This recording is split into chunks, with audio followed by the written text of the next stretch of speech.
마가복음 15장 38절에서 41절입니다. 마가복음 15장 38절에서 41절 함께 봉독하겠습니다. 이에 성소 휘장이 위로부터 아래까지 찢어져 둘이 되니라. 예수를 향하여 섰던 백부장이 그렇게 숨지심을 보고 이르되 이 사람은 진실로 하나님의 아들이었도다 하더라.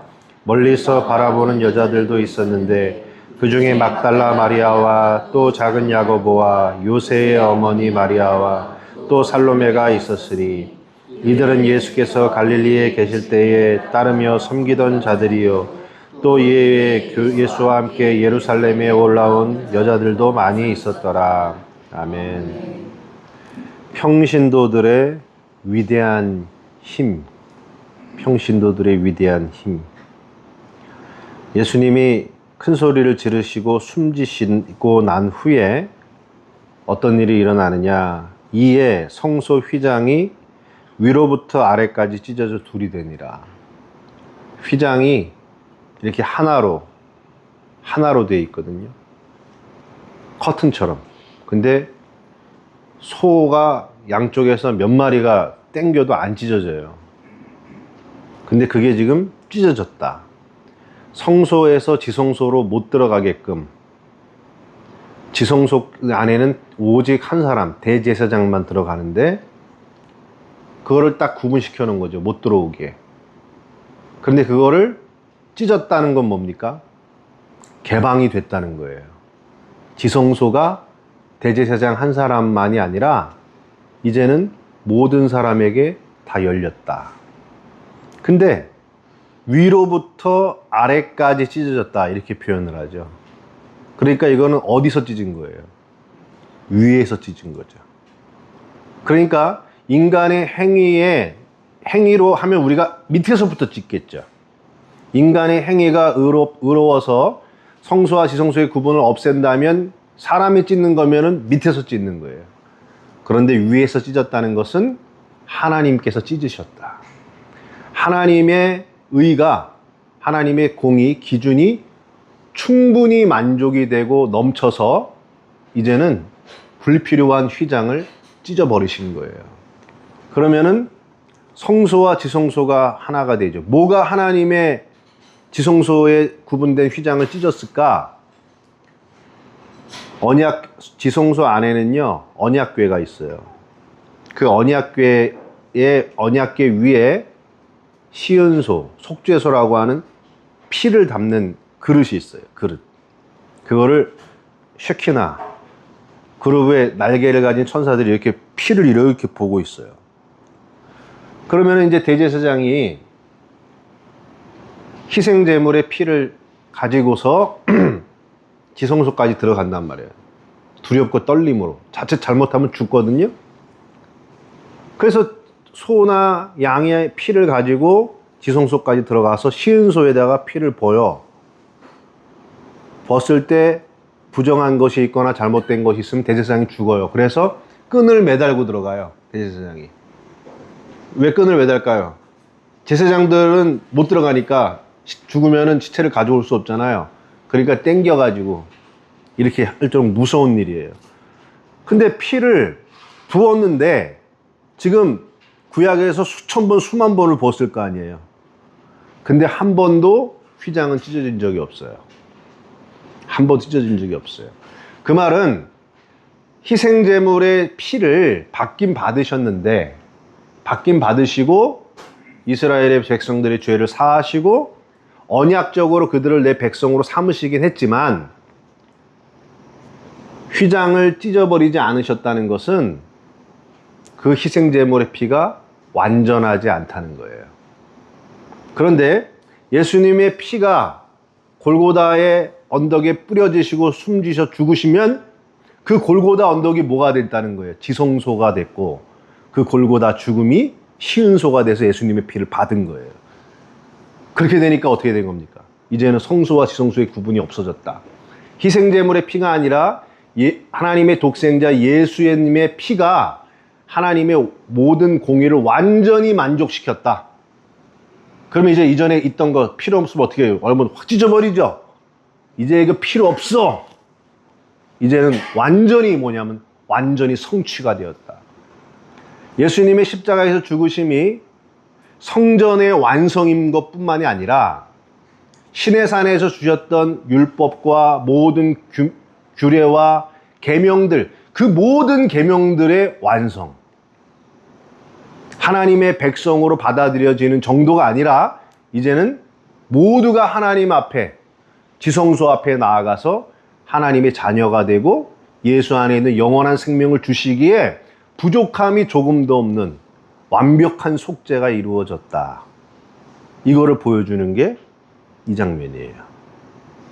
그런데 오늘 이제 이 얘기는 요 정도까지 하고요. 그런데 무슨 식으로 마가가 이야기를 그 다음에 이어가느냐? 엄청난 얘기를 해요. 뭐라 그러냐면 그 찢어져 둘이 되니라 그러고 난 다음에 예수를 향하여 섰던 백부장이 그렇게 숨지심을 보고 이 사람은 진실로 하나님의 아들이었다 그래요. 진실로 하나님의 아들이었다. 자, 일단 이 말 속에도 마가복음 1장 1절에 하나님의 아들 예수 그리스도의 복음의 시작이다 그러죠. 그게 첫 단어예요. 그러니까 1장 1절은 뭐예요? 전체의 주제예요. 하나님의 아들 예수 그리스도의 복음의 시작이다. 그 말이 지금 누구 입에서 떨어진 거예요? 진실로 하나님의 아들이었도다 하더라. 이렇게 얘기해. 그 말이 제자들의 입에서 나온 것도 아니고, 여기 보면 예수를 향하여 섰던 백부장, 향하여 섰다는 게 이렇게 주를 바라보고 섰다는 게 아니라 대적했던이라는 뜻이에요. 대적했던. 예수님을 대적했던, 예수님을 십자가에 못 박아 죽는 일에 앞장섰던 백부장의 입에서 예수님의 죽으심을 보고 진실로 하나님의 아들이었다라는 고백이 떨어져요. 예수님의 십자가 이전에는 구원이 이스라엘이라고 하는 특수한 상황으로만 집중되어 있었는데 십자가를 통해서 성소와 지성소가 다 찢어져 버리니까 이제는 구속의 은총이 보편적으로, 심지어 예수님을 십자가에 못 박아 죽였던 이방인이자 로마인이자 예수님을 십자가에 못 박았던 군인이자 그 사람의 입에까지 복음의 정확한 진술이 그들의 입에서 터지기 시작한다 이거예요. 새로운 공동체. 이제는 이전에 낡은 옛 성전은 완전히 무너지고 십자가에 의해서 세워지는 새로운 공동체의 첫 진술, 첫 고백. 이 사람 얼마나 좋을까. 낡은 것은 다 무너지고 이제 새로운 것이 딱 섰는데 거기에 최초의 진술의 고백이 마가는 그 사람을 예수님을 십자가에 못 박아 죽였던 백부장이다 이렇게 진술하고 있습니다. 그리고 또 하나, 멀리서 바라보는 여자들이 등장해요. 그 다음에 40절에 멀리서 바라보는 여자들도 있었는데 이렇게 얘기해요. 그러니까 이전에는 예수님을 따라가는데 가까이 있던 자들은 누구예요? 가까이 있던 자들은 다 제자들이었어요. 그들은 다 어디로 갔어요? 다 내뺐죠? 근데 멀리서 바라보던 자들도 있었는데 이렇게 표현을 해요. 이제는 가까운 게 멀어지고 멀리 있던 게 가까워져요. 그리고 그들의 이름을 말해요. 그 중에 막달라 마리아와 또 작은 야고보와 요새의 어머니 마리아와 또 살로메가 있었다. 그 다음에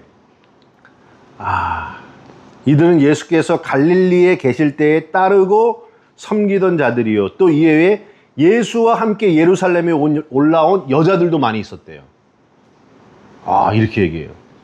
예수와 함께 올라온 여자들도 많이 있었다. 그러니까 지금 예수님의 숨지심 앞에 예수님을 반대했던 백부장이 등장하고 멀리서 바라보고 있던 여자들, 막달라 마리아와 작은 야고보와 요새의 어머니 마리아와 살로메 여자들이 있었고, 또 예루살렘부터 함께 예수님과 올라왔던 여자들, 그들에게 포커스를 지금 탁 맞추는 거예요. 그리고 나서 어떻게 됩니까? 예수님이 무덤에 갈 때도 여자들이 쫓아가죠. 예수님 무덤이 어디 있는지 봐요. 예수님의 무덤에서 부활하신 것을 누가 봐요? 막달라 마리아가 봐요. 예수님의 제자들에게 갈릴리로 오라 그래라. 그걸 예수님이 제자들에게 직접 얘기하지 않고 누구한테 얘기합니까? 여자들한테 얘기해요. 지금 이 구도. 그래서 여자들을 통해서 다시 갈릴리로 와서 제자들이 뭐 하는 겁니까? 다시 회복이 되고 다시 사명을 받고 세상으로 나가는 과정으로 이어지는 스토리로 이렇게 구성을 해놨어요. 이게 마가복음의 놀라운 면이에요. 무슨 얘기를 하고 있는 것 같습니까, 여러분? 제자들은요, 여기서 말하면 종이에요, 종. 제가 맨날 종과 성도 얘기하죠. 교회의 본질은, 교회 두 개의 프레임은 종이 있고 성도가 있어요. 종이 있어야 성도가 있어요. 그런데 또 성도가 있어야 종이 있어요. 근데 마가는 지금 누구에게 집중하느냐? 결론부로 가서 종이 아니라 성도들에게 집중을 하고 있다는 거예요. 여자들. 그러니까 종들은 지금 다 어떻게 됐습니까? 다 도망가고 부인하고 팔아먹었죠? 종들은 실패했다 이거예요. 종들이 실패하면 목자를 잃어버린 거잖아요. 그러면 성도들, 성도들은 종이 복음을 전해주지 않으면 받을 수가 없잖아요. 그러면 성도들은 끝났는가? 아니다라는 거예요. 그 성도들을 통해서 예수 그리스도의 복음의 역사가 이어지게 되고, 그리고 그 성도들을 통하여 종들이 다시 회복되는 자리로 돌아와서 교회가 세워지고 완성되는 역사로 가는 것. 평신도들이 교회의 주체가 된다. 여기에 보면요, 이 여자들 막달라 마리아도, 그리고 또 이렇게 얘기하죠. 작은 야고보와 요새의 어머니. 요새는 요셉 이러기도 해요. 그 다음에 살로메는 누구냐면 세베대의 아들들의 어머니예요. 야고보와 요한의 어머니. 그리고 작은 야고보는 알페오의 아들. 다 누굽니까, 여러분? 예수님의 제자들이죠. 종들이 될 자들이죠. 그 종들이 될 자들이 누구예요, 이 여자들은? 엄마예요. 평신도예요.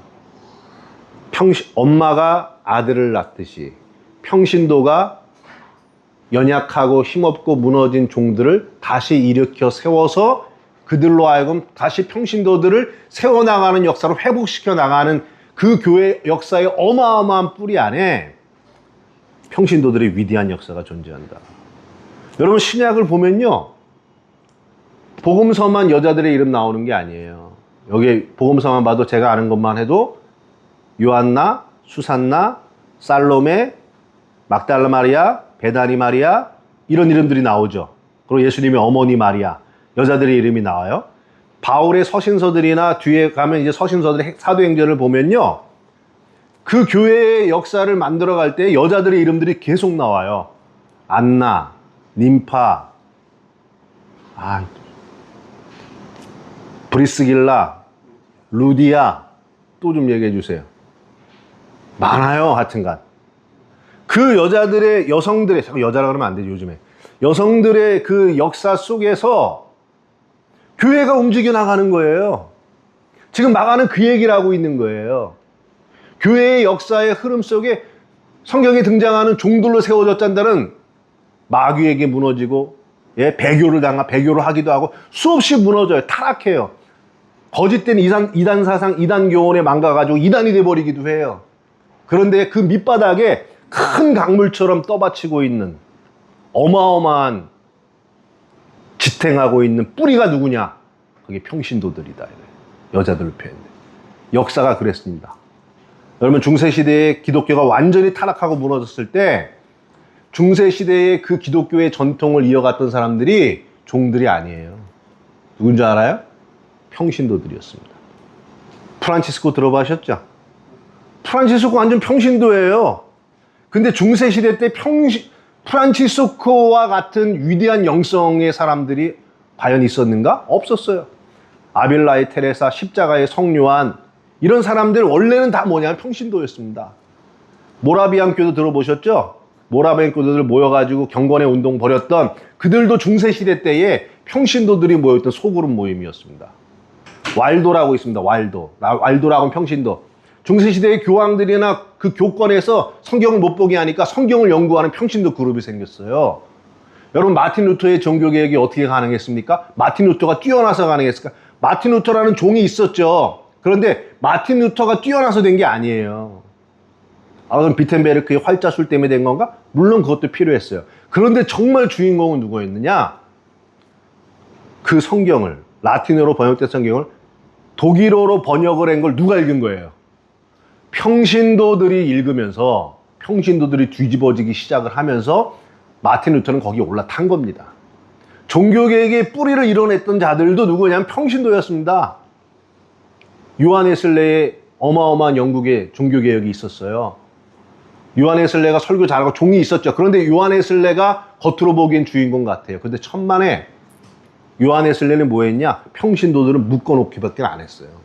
밴드, 속회 이렇게 묶어놓으니까 평신도들이 거기서 모여서 기도하고 성경 연구하면서 그들이 자신들의 삶의 현장, 노동 현장, 일하는 일터로 가서 거기를 바꿔놓고 세상을 다 바꿔놓고 영국을 뒤집어 놓는 역사가 평신도들에 의해서 이루어진 거예요. 여러분, 우리나라 마찬가지입니다. 우리나라 성경 번역이 선교사들 통해 들어왔어요. 제가 옛날에 한 몇 년 전에 한참 했는데 기억하시는 분이 있으면 상 주겠다. 그때 평신도들이 성경 갖고 왔어요? 아니면 미국 선교사, 다른 나라 선교사들이 갖고 왔어요? 다 평신도들이 갖고 왔어요. 그들 이름 중에서 한 사람만 이름만 얘기해 보세요. 기억날 리가 없죠? 되게 재밌게 막 깔깔깔 웃으면서 이렇게 했는데 다 까먹었어요. 괜찮아요. 백홍준, 이응찬, 서상윤, 서경조 이런 분들, 그냥 인삼 팔러 다니던 분들, 그분들이 중국에 가가지고 거기서 뒤집어져 가지고 거기서 성경 번역하고 목숨을 걸고 선교사들이 들어오기 전에 이미 성경이 들어왔던 역사를 그들이 해놨습니다. 그들이. 처음에 우리나라가 무슨 목사님들 큰 분들이 어디 있었어요? 다 평신도들이었습니다. 그 평신도들이 다 뒤집어지니까 거기에서 나중에 나오기 시작한 분들이 그나마 이제 그 평신도들의 뿌리, 그들이 어머니가 되고 그 어머니가 낳은 아들처럼 나온 사역자들, 그 뿌리는 뭐였는가? 평신도들이었습니다. 우리 착권상 다니는데 제가 자꾸 얘기하는데 이름이 어려워. 그분이 착권상 가면 탁신애, 이번에 확실하게 외워져요. 탁신애 권사님이라고. 가는 데마다 탁신애 권사님 얘기해요. 그 탁신애 권사님 도대체 누구의 탁신애 권사님? 용문산에서 수도하고 있던, 기도하시던 그냥 권사님이에요. 권사님. 그분이 산 넘고 산 넘어가지고 그 골짜기마다가 작동교회 세우고, 요번에 갔던 우리 상주에 있는 효곡교회도 거기다 세우고 다니면서 교회 세우신 거예요. 그 교회들이 60년, 70년 된 거예요. 목사들이 한 게 아닙니다. 평신도들이 한 거예요. 평신도들이. 여러분, 마가는 지금 그 얘기하는 거예요. 종들은 다 무너질 수 있다 이거예요. 그런데 그 종들을 누가 세우냐 이거예요. 위대한 종을 누가 낳냐 이거예요. 여자의 아들, 누가 해야 돼? 여자의 아들. 평신도들의 아들.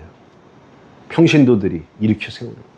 저도요, 목회자가 그냥 형식적으로 종으로 부름 받았잖아요. 종 같지는 않지만. 그죠? 저희 어머니는 평신도죠. 저는 제가 어머니가 신학 가란 말 못 가게 막았었어요. 근데 제가 신학 완전히 성령에 뿅 가갖고 이런 말 하면, 근데 은혜에 뿅 가서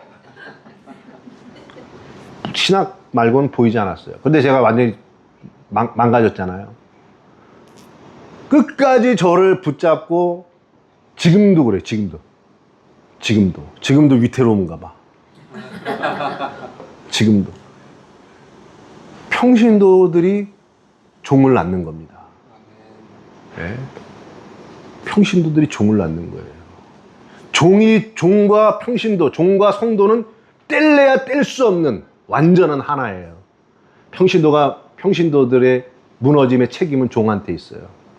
근데 종이 넘어지고 힘들고 실패하고 때로는 왜곡되었을 때 어머니와 같은 평신도들, 여성과 같은 모성애로 종을 감쌀 수 있는 평신도들의 역사, 그게 교회의 역사예요. 그런데 오늘날 한국교회 보세요. 평신도들이 종만 욕하고 있어. 세상에. 평신도들이 종을 욕하고 있잖아요, 지금. 예? 세상이 목사들 욕하니까 평신도들이 따라서 욕하고 있어. 무슨 엄마야 그게. 엄마가 평신도가 엄마예요. 엄마들이 욕을 하고 있어. 종들을. 이게 지금 문제인 겁니다. 종들의 연약해진 것도 한국교회의 문제지만 더 큰 문제는 그런 일이 있을 것이다. 마가는 지금 마가복음 통해서 얘기하는 거예요. 그런 일이 있을 텐데 기독교의 역사는 그 종들에 의해서 이루어지는 것 같지만 그 밑바닥의 저변은 여자들에 의하여 평신도들에 의하여 이루어지는 거야 라고 이야기하고 있습니다. 여러분 평신도들이잖아요. 그죠? 목사님들 욕하지 말아요. 교회 욕하지 말아요. 끌어 안아요. 예수님의 부활을 끝까지 목격을 하고 복음의 자리에 끝까지 서 있고 그 종들에게 가서 그들의 회복되는 자리로 나아가게끔 기도해주고 헌면해주고 감싸주고 보호해주고 그렇게 하면 그들이 일어나야 평신도들을 다시 세울 거 아닙니까? 세상 거꾸로 가고 있다니까요. 그러니까 여러분 평신도들이 죽으면 끝입니다. 평신도들의 역사를 통해서 하나님의 위대한 구속의 역사는 주님 오실 그날까지 계속될 줄로 믿습니다. 아멘. 기도하겠습니다. 하나님, 평신도들의 위대한 역사 속에 하나님이 계셨고 그들을 통하여 교회사가 지금까지 이어져 오며 종들을 세워나가는 역사로 이어가신 줄로 믿습니다. 한국교회 평신도들이 오늘 예수님의 십자가에 있었던 그 현장에 있었던 여자들과 같이 부활의 목격자가 되어 끊임없이 종들을 낳고 잉태하고 그들을 양육해 나는 위대한 구속의 밑바닥이 되게 하여 주옵소서. 예수님의 이름으로 기도했습니다. 아멘.